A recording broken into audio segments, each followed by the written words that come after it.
ആകാശവാണി.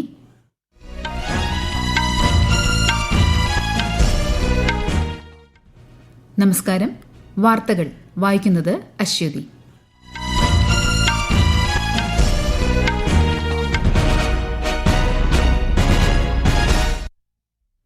പ്രധാന വാർത്തകൾ. India UK സമഗ്ര സാമ്പത്തിക വ്യാപാര കരാർ ഇന്നു മുതൽ പ്രാബല്യത്തിൽ.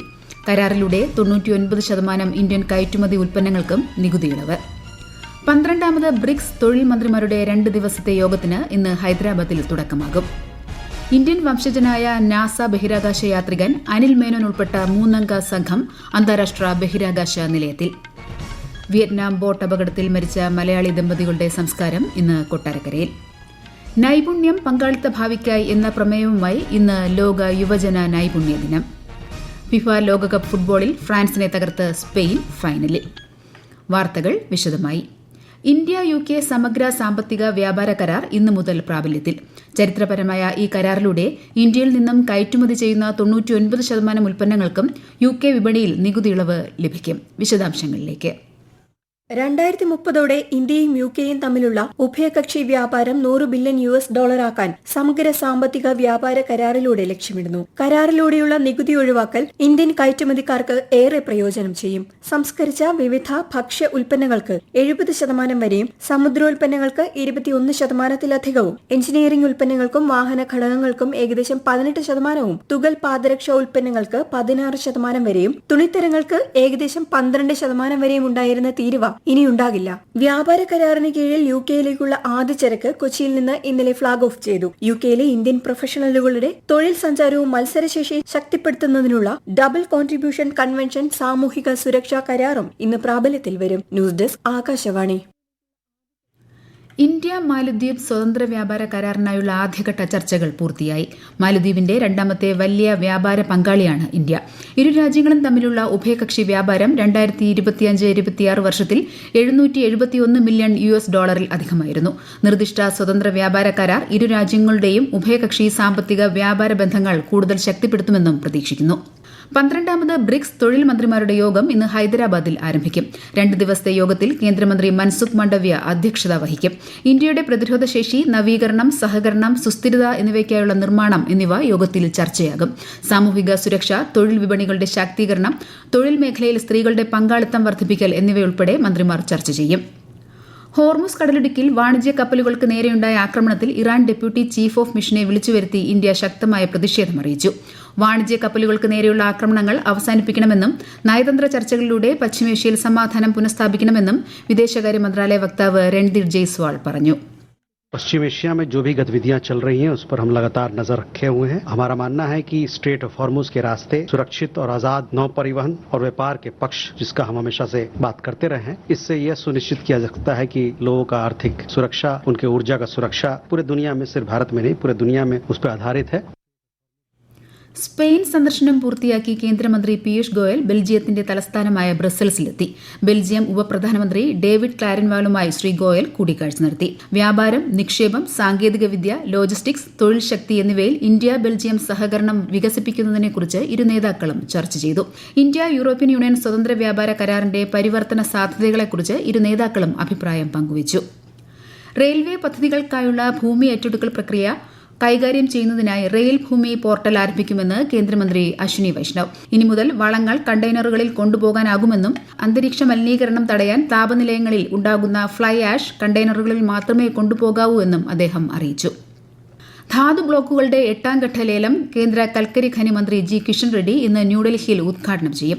9 സംസ്ഥാനങ്ങളിലായി വ്യാപിച്ചു കിടക്കുന്ന 20 നിർണായകവും തന്ത്രപരവുമായ ധാതു ബ്ലോക്കുകൾ 8ാം ഘട്ടത്തിൽ ഉൾക്കൊള്ളുന്നതായി ഖനി മന്ത്രാലയം അറിയിച്ചു. ഹരിയാന, ആന്ധ്രാപ്രദേശ് സംസ്ഥാനങ്ങളിലെ തീവ്ര വോട്ടർ പട്ടിക പരിഷ്കരണത്തിനുള്ള സമയപരിധി തെരഞ്ഞെടുപ്പ് കമ്മീഷൻ 10 ദിവസം കൂടി നീട്ടി.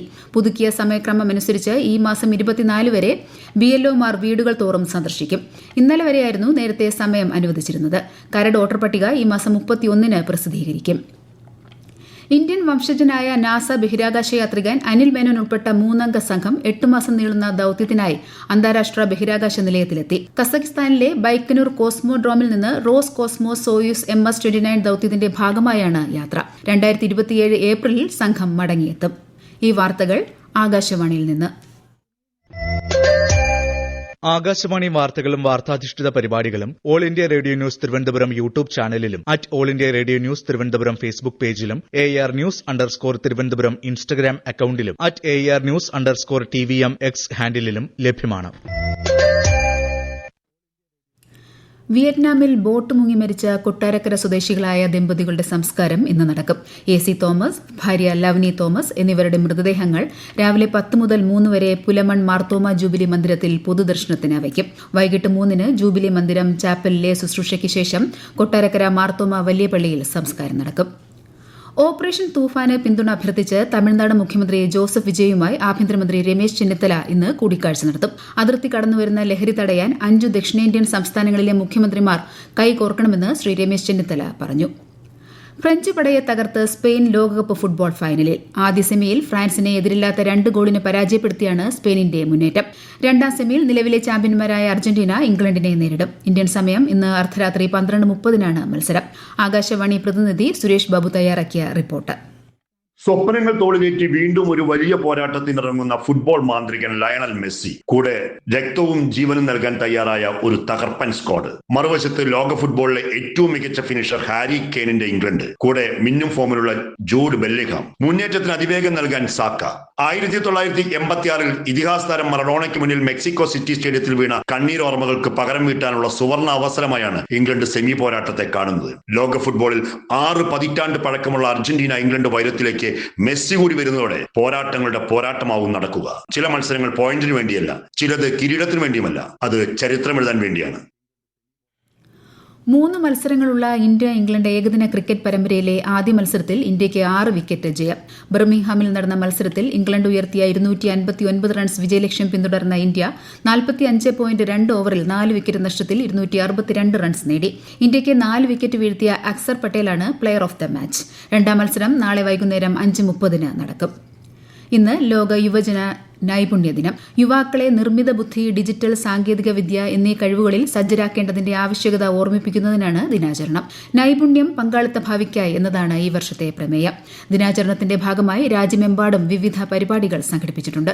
കേന്ദ്ര നൈപുണ്യ വികസന സംരംഭകത്വ മന്ത്രാലയത്തിന്റെ നേതൃത്വത്തിലുള്ള ജൻശിക്ഷൻ സംസ്ഥാൻ തിരുവനന്തപുരവും പ്രാദേശിക പരിശീലന കേന്ദ്രങ്ങളും സംയുക്തമായി നടത്തുന്ന പരിപാടികൾക്ക് മുന്നോടിയായി ശംഖുമുഖത്ത് റാലി സംഘടിപ്പിച്ചു. ഹോർമുസ് കടലിടുക്കിൽ വാണിജ്യ കപ്പലുകൾക്ക് നേരെയുണ്ടായ ഇറാൻ ആക്രമണങ്ങൾക്ക് മറുപടിയായി ഇറാനിയൻ തുറമുഖങ്ങളുടെ ഉപരോധം അമേരിക്ക പുനരാരംഭിച്ചു. ഇറാൻ ഒഴികെയുള്ള രാജ്യങ്ങൾക്ക് സഞ്ചാരത്തിനായി ഹോർമുസ് തുറന്നതായി US പ്രസിഡന്റ് ഡൊണാൾഡ് ട്രംപ് അറിയിച്ചു. ഇറാനെതിരെ ശക്തമായ ആക്രമണം നടത്തുമെന്നും ചർച്ചയ്ക്ക് തയ്യാറായില്ലെങ്കിൽ എല്ലാ വൈദ്യുത നിലയങ്ങളും പാലങ്ങളും തകർക്കുമെന്നും ട്രംപ് മുന്നറിയിപ്പ് നൽകി. പാകിസ്ഥാൻ അധിനിവേശ ജമ്മു കശ്മീരിൽ സ്കൂൾ കുട്ടികൾ അധ്യാപകർക്കും രക്ഷിതാക്കൾക്കുമൊപ്പം പ്രതിഷേധം സംഘടിപ്പിച്ചു. പാക് സൈന്യത്തിന്റെ സഹായത്തോടെ പ്രദേശത്ത് ഇസ്ലാമാബാദ് നടപ്പിലാക്കിയ ദീർഘകാല നിയന്ത്രണത്തിനെതിരെയാണ് പ്രതിഷേധം.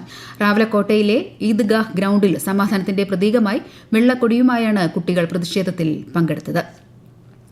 രാജ്യത്തിന്റെ ഭക്ഷ്യസുരക്ഷ ഉറപ്പാക്കുന്നതിനായി കൂടുതൽ ശാസ്ത്രീയവും കാര്യക്ഷമവുമായ സംഭരണ ചട്ടക്കൂട് സൃഷ്ടിക്കാൻ കേന്ദ്ര സർക്കാർ പ്രതിജ്ഞാബദ്ധമെന്ന് കേന്ദ്ര ഭക്ഷ്യമന്ത്രി പ്രഹ്ലാദ് ജോഷി. ഭക്ഷ്യധാന്യ സംഭരണ വ്യവസ്ഥ ശക്തമാക്കാൻ ലക്ഷ്യമിട്ട് ന്യൂഡൽഹിയിൽ നടന്ന അവലോകന യോഗത്തിൽ സംസാരിക്കുകയായിരുന്നു അദ്ദേഹം. അധിക സ്റ്റോക്ക് കൈകാര്യം ചെയ്യൽ, സംഭരണശേഷി കാര്യക്ഷമമാക്കൽ, സംഭരണ മാനദണ്ഡങ്ങൾ പരിഷ്കരിക്കേണ്ടതിന്റെ ആവശ്യകത എന്നിവയുൾപ്പെടെ ചർച്ച ചെയ്തു. ആത്മനിർഭർ പഞ്ചായത്ത് പരിപാടിയുടെ കീഴിൽ പഞ്ചായത്ത് രാജ് മന്ത്രാലയം സംഘടിപ്പിച്ച 2 ദിവസത്തെ വെർച്വൽ ഔട്ട്റീച്ച് വർക്ക്ഷോപ്പുകൾ സമാപിച്ചു. ഛത്തീസ്ഗഡ്, പഞ്ചാബ്, അസം, അരുണാചൽ പ്രദേശ്, ത്രിപുര, ഉത്തരാഖണ്ഡ്, ഹിമാചൽ പ്രദേശ് എന്നീ 7 സംസ്ഥാനങ്ങൾ പങ്കെടുത്തു. സുസ്ഥിര വരുമാന സ്രോതസ്സുകൾ സൃഷ്ടിക്കുന്നതിന് പ്രാദേശിക വിഭവങ്ങളും നൂതന ആശയങ്ങളും പ്രയോജനപ്പെടുത്താൻ പഞ്ചായത്ത് രാജ് മന്ത്രാലയം സെക്രട്ടറി വിവേക് ഭരദ്വാജ് സ്ഥാപനങ്ങളോട് ആഹ്വാനം ചെയ്തു. പ്രധാന വാർത്തകൾ വീണ്ടും. ഇന്ത്യ UK സമഗ്ര സാമ്പത്തിക വ്യാപാര കരാർ ഇന്നു മുതൽ പ്രാബല്യത്തിൽ. കരാറിലൂടെ 99% ഇന്ത്യൻ കയറ്റുമതി ഉൽപ്പന്നങ്ങൾക്കും നികുതി ഇളവ്. 12ാമത് ബ്രിക്സ് തൊഴിൽ മന്ത്രിമാരുടെ 2 ദിവസത്തെ യോഗത്തിന് ഇന്ന് ഹൈദരാബാദിൽ തുടക്കമാകും. ഇന്ത്യൻ വംശജനായ നാസ ബഹിരാകാശ യാത്രികൻ അനിൽ മേനോൻ ഉൾപ്പെട്ട 3-അംഗ സംഘം അന്താരാഷ്ട്ര ബഹിരാകാശ നിലയത്തിൽ. വിയറ്റ്നാം ബോട്ട് അപകടത്തിൽ മരിച്ച മലയാളി ദമ്പതികളുടെ സംസ്കാരം ഇന്ന് കൊട്ടാരക്കരയിൽ. നൈപുണ്യം പങ്കാളിത്ത ഭാവിക്കായി എന്ന പ്രമേയവുമായി ഇന്ന് ലോക യുവജന നൈപുണ്യ ദിനം. ഫിഫ ലോകകപ്പ് ഫുട്ബോളിൽ ഫ്രാൻസിനെ തകർത്ത് സ്പെയിൻ ഫൈനലിൽ. വാർത്തകൾ കഴിഞ്ഞു. അടുത്ത വാർത്താ പ്രക്ഷേപണം ഉച്ചയ്ക്ക് 12:30.